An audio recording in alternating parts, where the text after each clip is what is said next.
नगर निगम के चुनाव पास आने वाले थे। पूरे कानपुर शहर में टिकट को लेकर मारामारी शुरू थी, लेकिन सबसे ज्यादा चर्चा में वार्ड नंबर 40 की सीट थी। वो इसलिए क्योंकि इस बार वहां की सीट महिला के लिए आरक्षित थी। अब सवाल ये था कि चुनाव लड़ेगा कौन। इससे पहले ठाकुर साहब वहां से पार्षद थे और इस बार उन्होंने अपनी पत्नी सीमा ठाकुर को टिकट दिलवाई और ठाकुर साहब की शान के कारण सीमा जी ने 20,000 वोटों से चुनाव जीत लिया। अरे बधाई हो सीमा भाभी, अब तो आप वार्ड की पार्षद बन गई हैं। अब तो हमारे काम आप ही करवाएंगी। अरे ये तो सिर्फ नाम की पार्षद बनी है, वो तो महिला सीट आ गई, वरना पार्षद तो मुझे ही बनना था। अब भले ही चेहरा इसका होगा, लेकिन पावर तो मेरी ही होगी। अरे वाह भाई साहब, क्या दिमाग लगाया है आपने भी। आइए आप लोग, खाना लगा दिया है सबके लिए। सीमा जी पार्षद बन चुकी थीं, फिर भी उनकी एक ना चलती। सारे काम ठाकुर साहब खुद ही संभाल लेते और जहां जरूरत पड़ती वहां सीमा जी का अंगूठा लगवा लेते। सीमा जी ज्यादा पढ़ी लिखी भी नहीं थी। एक दिन ठाकुर साहब और सीमा एक प्रोग्राम में जाते हैं। अरे ठाकुर साहब, आप आ गए। ओहो, पार्षद मैडम भी आ गई हैं। स्वागत है आप दोनों का। लगता है हमारे पार्षद फंड का सही इस्तेमाल हो रहा है। चलिए अब उद्घाटन करते हैं। ये लीजिए ठाकुर साहब कैची, आप ही सबसे पहले प्रवेश कीजिए। सब लोग आगे निकल जाते हैं और सीमा जी पार्षद होने के बावजूद भी पीछे खड़ी रह जाती हैं।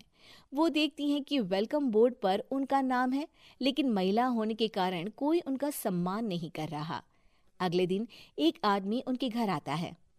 अरे ठाकुर साहब नमस्कार। कल ना हम नोटिस किए कि हमारा घर तो अवैध है और नगर निगम वाले उसे तोड़ने आ रहे हैं। अरे कुछ कीजिए ना ठाकुर साहब। देखो भाई, मैं तो ज्यादा कुछ कर नहीं सकता, पर अगर तुम सबकी जेब गर्म कर दो तो कुछ हो सकता है।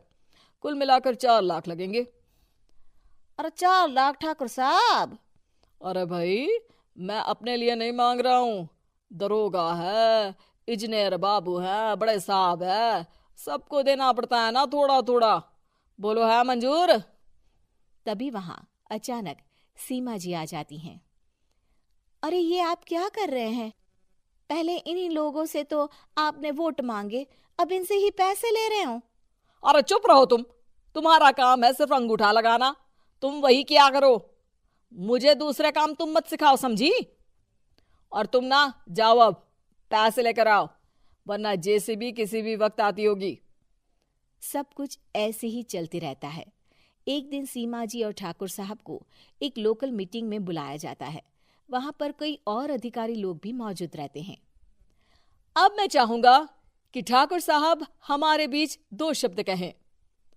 मेरे प्यारे भाइयों और बहनों, आज मेरा सौभाग्य है कि मैं आप सबकी सेवा दिन रात कर पा रहा हूं। आपने मेरी पत्नी को भारी मतों से जिताया है, इसलिए मैं आप सभी का शुक्रगुजार हूं। मैं आप सबसे वादा करता हूं कि हमेशा की तरह हमारे वार्ड में किसी को कोई तकलीफ नहीं आने दूंगा। सभी लोग तालियां बजाने लगते हैं। अब मैं माननीय पार्षद मैडम को स्टेज पे बुलाना चाहूंगा। अपने नाम को बुलाया सुनकर सीमा जी एकदम चौंक जाती है। उन्हें बिल्कुल उम्मीद नहीं थी कि इतनी बड़ी जगह उन्हें मंच पर बुलाया जाएगा। जैसे तैसे वो मंच पर चढ़ती हैं।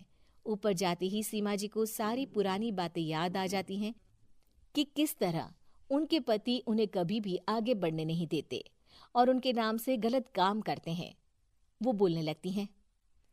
मैं आपके वार्ड की पार्षद सीमा हूं। आप में से बहुत कम लोग ही मुझे जानते होंगे, क्योंकि इससे पहले मुझे कभी ऐसा मौका ही नहीं मिला। सारे मौके मेरे पार्षद पति यानी आपके ठाकुर साहब ही लेते रहे, लेकिन आज ये मौका मुझे मिला है तो मैं इसे ऐसे ही नहीं जाने दूंगी। मैं आपको ये बताना चाहती हूँ कि आपके ठाकुर साहब मेरे नाम की आड़ में गैर कानूनी काम करते हैं, जिस पर अंगूठों के निशान मेरे होते थे। इसीलिए मैं अपनी गलती मानती हूँ और आज अपने पद से इस्तीफा देती हूँ, ताकि आगे से कोई गलत काम ना हो पाए। अब फैसला आप सबके हाथ में है कि आप हमें क्या सजा देना चाहते हैं। सीमा जी की बातें सुनकर ठाकुर साहब के चेहरे का रंग उड़ जाता है और वो शर्म से मुंह नीचा करके वहां से चले जाते हैं और पद से इस्तीफा देकर ही सही सीमा जी अपने आप में आत्मविश्वास महसूस करती हैं।